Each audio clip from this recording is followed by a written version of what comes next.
আমার ভাইয়ের চোখ থেকে পানি পড়ছে আর বলছে, দিদি তুমি কষ্ট পেলে খুব কান্না আসে আমার, তুমি এখন আর ভালোবাসো না আমাকে, তুমি সারাদিন আমার সাথেও কথা বলো না, আমার পড়া ধরো না, এগুলো আমার ভাল লাগে না। বাবা মারা যাওয়ার পর আমি আমার ছোট ভাইয়ের সব থেকে প্রিয় ছিলাম, ওকে খাইয়ে দেওয়া পরিয়ে দেওয়া সব আমিই করেছি, অথচ এখন এই মানসিক প্রেশারে ওর সাথে কথা বলা পর্যন্ত আমি অফ করে দিয়েছি। নিজের কাছে তখন নিজেকে খারাপ লাগলো, কাদের জন্য আমি আমার আপনজনদের কষ্ট দিচ্ছি। ভাইকে বুঝালাম আমি অসুস্থ তাই এমন করছি, আবার সব ঠিক হয়ে যাবে। আর দুলাভাই ভাবিকে নিয়ে এমন বলতে নেই, তাদের সম্পর্ক ইয়ার্কি মস্কারি করা, তাই তারা এমনভাবে কথা বলে, তাকায় আর কিছুই না। রাত 1টায় তিনি বাসায় আসলেন, দেখেই মনে হয় চুরি করে এসেছে, মুখ দেখেই বোঝা যাচ্ছে। মা উঠে ভাত দিল, সেটা খেলো না, তিনি নাকি খেয়ে আসছেন কোনো স্টুডেন্টের বাসা থেকে।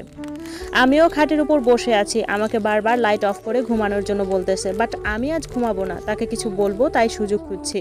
তার একটা গুণ ছিল, এ পর্যন্ত যাই করেছে আমার সাথে কখনো খারাপ ব্যবহার করেনি, হয়তো আমি করিনি তাই সেও করেনি। আমি তার ফোনটা হাতে নিলাম আর বললাম, কোন স্টুডেন্টের বাসায় খাইছেন, তাকে কল দেন তো। আপনি করে বলতাম, অনেক সিনিয়র ছিল তো তাই। কথা শুনেই যেন মাথা ঘুরে গেল, বলতেছে এত রাতে ফোন দেওয়া ঠিক হবে না, সকালে দিও। সে হয়তো ভেবেছে আমি ঠান্ডা মানুষ, এইসব নিয়ে আর কথা বলবো না। আমি আর কথা না বলে শুয়ে পড়লাম, কাঁদছি শুয়ে শুয়ে, কাঁদতে কাঁদতে হিসকি উঠে গেল। তিনি বললেন, কি হয়েছে, এভাবে কাঁদছো কেন, শরীর খারাপ কিনা, বারবার জিজ্ঞেস করতেছে। আমি প্রচণ্ড পরিমাণে কাঁদছি আর বলছি, আমার ভাইদের মান সম্মান আপনি খায়েন না, আমার কিছু হলে আমার ভাইরা শেষ হয়ে যাবে। সে তো অবাক, বারবার জিজ্ঞেস করছে, কি হয়েছে বলো, খুলে বলো আমাকে। তখন বললাম, আমি শুধু একটা কথাই বলতে চাই, আপনার মনে যদি কিছু থেকে থাকে সেটা ধুয়ে মুছে পরিষ্কার করুন, আল্লাহ এটা সহ্য করবে না, এতিমের উপর অত্যাচার আল্লাহ মেনে নিবে না, আপনার পায়ে পড়ি, আপনি আমার পরিবারের শান্তি কেড়ে নিয়েন না। এভাবে কাঁদছি আর বলেই যাচ্ছি, কি বলবো কিভাবে সব বলবো তখনও বুঝে উঠতে পারিনি। পরের দিন সকালে শাশুড়ি ভাসুরের ছেলেমেয়েরা আমাকে দেখতে আসলো, অনেক কিছু নিয়ে আসলো, তারা সবাই আমাকে খুব ভালোবাসতো।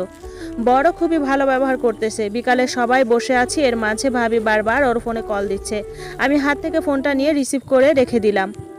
ভাবি ভাইয়া ভাইয়া করেই যাচ্ছে, অনেকক্ষণ পরে আমি হ্যালো বললাম, উনি কেটে দিল। বর আর সেদিন বাহিরেও যায় না আর কথাও হয়তো বলেনি।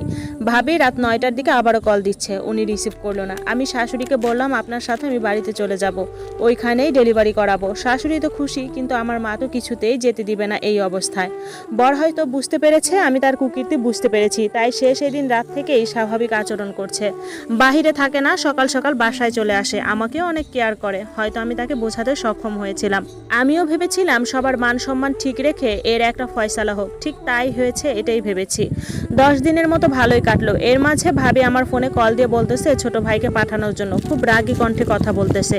আমিও বললাম, একা যখন যেতে পারছেন একাই আসেন, আবার ওর কেন যেতে হবে। ওমা, সকাল হতে না হতেই উনি হাজির, রাগী রাগী মুডে আমার বরের দিকে তাকাচ্ছে। বুঝতে পারলাম এতদিন হয়তো কথা বলেনি তাই রাগ দেখাচ্ছে। বর ভাবিকে পাত্তা দিচ্ছে না, এবার এখন আর চোখাচোখি করছে না, স্কুল থেকে এসে আমার রুমে ঢুকছে আর বের হয় না। এদিকে ভাবি তো জ্বলে পুড়ে একাকার। একদিন বিকেলে আমরা শুয়ে আছি, ভাবিও আসলো, এসে বলতেছে, সাথী কিচ্ছু ভালো লাগছে না, হয়তো বেশি দিন বাঁচবো না। আমি শুনে হেসে দিলাম, বললাম, আপনার শরীরে কিছু হয়নি, আপনার মনের রোগ হয়েছে, ভাইয়াকে আসতে বলেন। ওমা, উনি বলে তোমার ভাইয়া কি সব অসুখ সারাতে পারবে। আমি যেন কিছু বুঝেও না বুঝে আছি। বর ওনার কথাই শুনছে না, তিনি এক মনে ফোন টিপেই যাচ্ছে। এভাবে বেশ কিছুদিন ভালোই চলতে লাগলো। আমি প্রতি মাসে ডক্টর চেকআপে যেতাম, আমার ছোট ভাই নিয়ে যেত, আর শহরে হসপিটালের কাছে আমার ছোট ননদের বাড়ি, তাই ওই ছোট আপু সাথে থেকে ডক্টর দেখিয়ে দিত।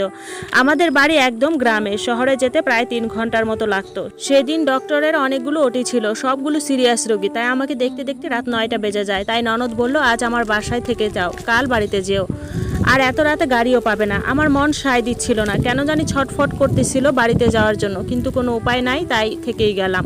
সারা রাত এক ফোঁটাও ঘুম হলো না। ভোর রাতে বড় ভাইয়া কল দিছে, ফোনের রিং শুনে কেমন যেন কলিজার পাড়ি শুকিয়ে গেল, কেন জানি মনে হচ্ছে বিপদের সংকেত। ভাইয়া খুব নরম নরম কথা বলতেছে, বলল, তুই সকাল সকাল বাসায় যা, আমিও আজ বাড়িতে যেতে পারি। আমি বারবার বললাম, ভাইয়া সমস্যা কোনো, আমাকে বলেন তাহলে। ভাইয়া আমার কিছুই বলল না। আমি অসুস্থ, হয়তো কিছু ধরা দেয়নি। আমরা ছোট 2 ভাই বোন ছিলাম, বড় ভাইয়ের একটা অংশ, নিজে হাজার কষ্ট করেও আমাদের কখনো কষ্টে রাখেনি। বরকে কল দিলাম, সে রিসিভ করেই বলতেছে, তুমি আমাদের বাড়ি নামো, এখন থেকে আমরা আমাদের বাড়িতেই থাকবো। আমার বুঝতে কিছু বাকি রইল না যে বাড়িতে কোনো অঘটন ঘটেছে।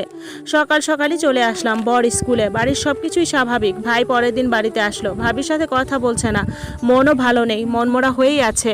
আমি বারবার জানতে চাইলাম, কিছুই বলে না। পরে পাশের বাড়ির সেই দুলাভাই এসে ভাইকে ডেকে নিয়ে গেল। পাশের বাড়ি বলতে আমাদের বাড়ি আর দুলাভাইদের বাড়ি মাঝখানে একটা পুকুর। আমাদের গ্রামের বাড়ি তো সবাই ওই পুকুর দিয়েই কাজ করে, আর সবার টয়লেট ছিল বাইরে। রাতে ভাই আর ভাবি তুমুল ঝগড়া, কেউ কারোর সাথে থাকবে না ইত্যাদি ইত্যাদি। মা ভাইকে চর মারলো, বকাবকি করে থামালো। ভাবি তো চিল্লাপাল্লা করে এলাকার মানুষ একাকার করে ফেলছে। আমিও এর মাঝে কিছুই জানি না, কিছুই বুঝতে পারছি না কি কাহিনী। মা ওই দুলাভাইয়ের কাছে জানতে চাইছে কি হয়েছে, কি বলছো তুমি, আমার ছেলে কেন এমন করে। দুলাভাইয়ের কথা শুনে তো আমি শকড। সে নাকি পরশু রাতে ভাবিকে আর আমার বরকে হাতে নাতে ধরেছে পুকুর ঘাট থেকে। পুকুরে সিঁড়ি বাঁধানো ছিল, সেখানে সবাই বসতো আর রাতে ওইখানে বসে বর কথা বলতো। পরে নাকি ভাবি ওই দুলাভাইয়ের পায়ে ধরেছে কাউকে না বলার জন্য। দুলাভাই তখনই আমার ভাইকে সব ফোন করে বলে দেয়। এগুলো শুনে আমি চুপচাপ বসে পড়ি। সবাই আমাকে দেখছে, আমাকে নিয়ে ভয় পাচ্ছে আমার যদি কিছু হয়। কিন্তু এই কুকুর মতো সবার আগে আমার চোখেই পড়ে। গ্রামের সবাই আমাকে খুব ভালোবাসতো, খুব নরম ছিলাম আর খুব মিশুক ছিলাম। দুলাভাইয়ের বউ ওই আপুর বেবি হওয়ার আগে আমি ওনার সব কাজ করে দিতাম, সেই থেকে ওনারা আমাকে বোনের মতোই দেখতো। দুলাভাই আরও বলে, সেদিন শহরের একটা হোটেল থেকে বের হতে দেখছে ওদের দুইজনকে।